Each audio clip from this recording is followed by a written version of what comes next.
जय श्री राधे, जय श्री राधे। प्रिय भक्तों, मेरे YouTube चैनल हिंदू भक्ति में आपका स्वागत है।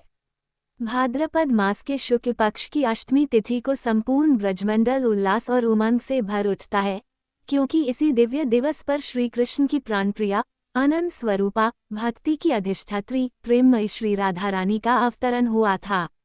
संसार में जितना महत्व श्री कृष्ण के अवतार का है, उतना ही महत्व श्री राधा के प्राकट्य का भी है, क्योंकि श्री कृष्ण बिना राधा के अपूर्ण हैं और राधा बिना कृष्ण के अस्तित्वहीन।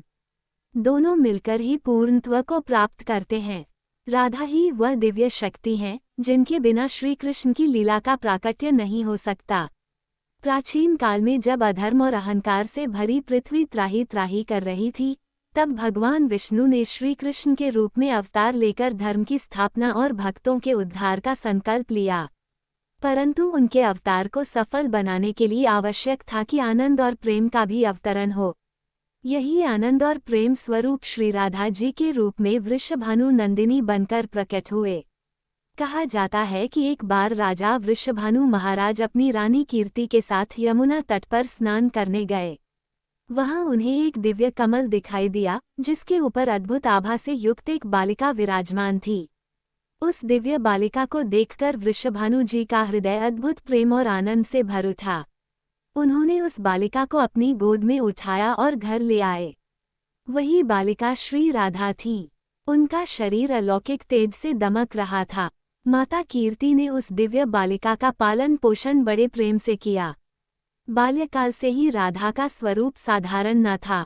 यद्यपि उनकी आंखें जन्म से बंद थीं, परंतु जब पहली बार श्री कृष्ण उनके घर आए और उनके सामने प्रकट हुए, तब राधा जी की नेत्र पट्टिका खुली। मानो उनकी दृष्टि केवल कृष्ण दर्शन के लिए ही बनी थी। जिस क्षण उनकी आंखें खुली, उसी क्षण उन्होंने अपने हृदय में श्याम सुंदर को विराजमान कर लिया। ये दिव्य मिलन साधारण मिलन नहीं था, बल्कि आत्मा और परमात्मा का मिलन था। राधा और कृष्ण का प्रेम सांसारिक प्रेम से परे है। ये प्रेम न देह से बंधा है, न मन से, न ही इंद्रियों से। ये प्रेम आत्मा की गहराइयों से उमड़ता हुआ परमात्मा में विलीन हो जाने की तृष्णा है। यही कारण है कि जब श्री कृष्ण अपनी मुरली बजाते, तो गोपियों के साथ साथ स्वयं राधा जी भी सम्मोहित होकर उनके समीप चली आती। ये केवल कानों से सुना जाने वाला संगीत न था, बल्कि यह आत्मा की पुकार थी जिसे राधा जी सुन लेती। राधा जी की महिमा का वर्णन शास्त्रों और संतों ने अनगिनत रूपों में किया है। श्रीमद्भागवत में गोपियों की भक्ति को सर्वोपरि कहा गया है और उनमें भी राधा को भक्ति का शिखर माना गया है। संत महात्मा कहते हैं कि कृष्ण भक्ति की जड़ है तो राधा उसका पुष्प है। राधा प्रेम की मूर्ति है। स्वयं श्री कृष्ण ने भी स्वीकार किया है कि यदि कोई मेरी आराधना करना चाहता है तो पहले उसे राधा की आराधना करनी चाहिए, क्योंकि राधा ही वह शक्ति है जो मुझे भक्तों तक पहुंचाती हैं। एक कथा आती है कि एक बार नारद मुनि द्वारका में श्री कृष्ण से मिलने आए। उन्होंने पूछा, प्रभु, आपकी उपासना का श्रेष्ठतम साधन क्या है? श्री कृष्ण मुस्कुराए और बोले, नारद, मेरी उपासना का सर्वोच्च साधन राधा की उपासना है, क्योंकि मैं राधा से अलग नहीं हूँ। राधा और कृष्ण दो नहीं, बल्कि एक ही आत्मा के दो रूप हैं। ये सुनकर नारद मुनि भावविभोर हो गए और समझ गए कि बिना राधा के कृष्ण की उपासना अधूरी है। राधा जी की बाल्यावस्था से लेकर यौवन तक का हर क्षण ब्रज में अद्भुत आनंद और लीलाओं से भरा रहा।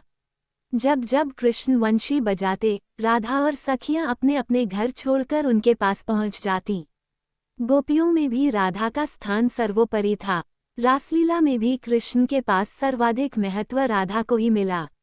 कहा जाता है कि जब महारास हुआ, तब प्रत्येक गोपी को ऐसा प्रतीत हुआ कि कृष्ण केवल उसके साथ हैं, परंतु राधा जी का स्थान अनन्य था। कृष्ण ने स्वयं उनके साथ विशेष रूप से नृत्य किया। यही कारण है कि रासलीला में राधा का नाम सबसे पहले लिया जाता है। भक्ति ग्रंथों में वर्णन आता है कि जब भी कृष्ण ने राधा का स्मरण किया, वे स्वयं उनकी ओर आकर्षित हो गए। ये प्रेम केवल एक नारी और पुरुष का नहीं था, बल्कि यह आत्मा और परमात्मा का दिव्य संयोग था। राधा जी की पहचान इसी से होती है कि वे केवल कृष्णमयी थीं।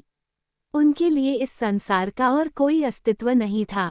व्रत के संदर्भ में कहा गया है कि राधा अष्टमी के दिन यदि कोई भक्त राधा कृष्ण का पूजन करता है तो उसके जीवन में प्रेम, सौभाग्य, धन धान्य और सुख समृद्धि का आगमन होता है।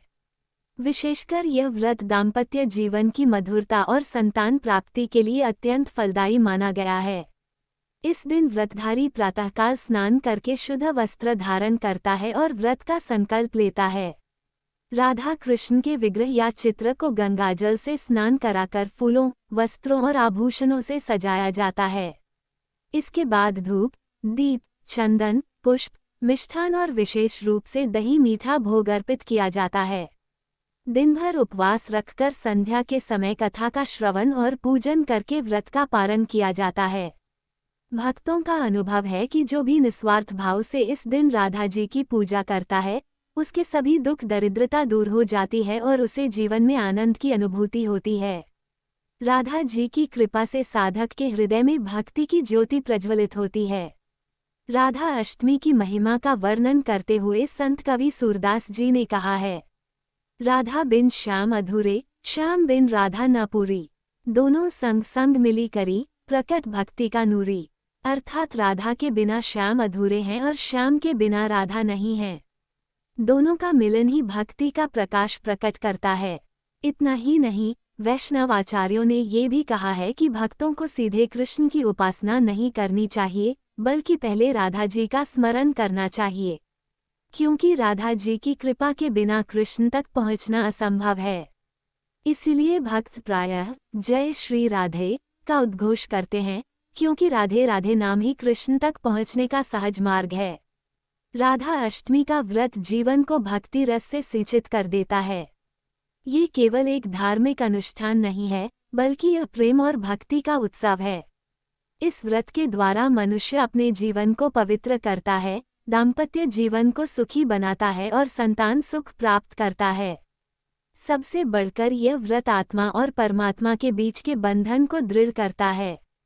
राधा जी का जीवन ये सिखाता है कि सच्चा प्रेम न मांगता है, न बंधता है। सच्चा प्रेम केवल समर्पण है। राधा ने अपना तन, मन, जीवन सब कुछ कृष्ण को अर्पित कर दिया। उनके लिए कृष्ण ही सब कुछ थे।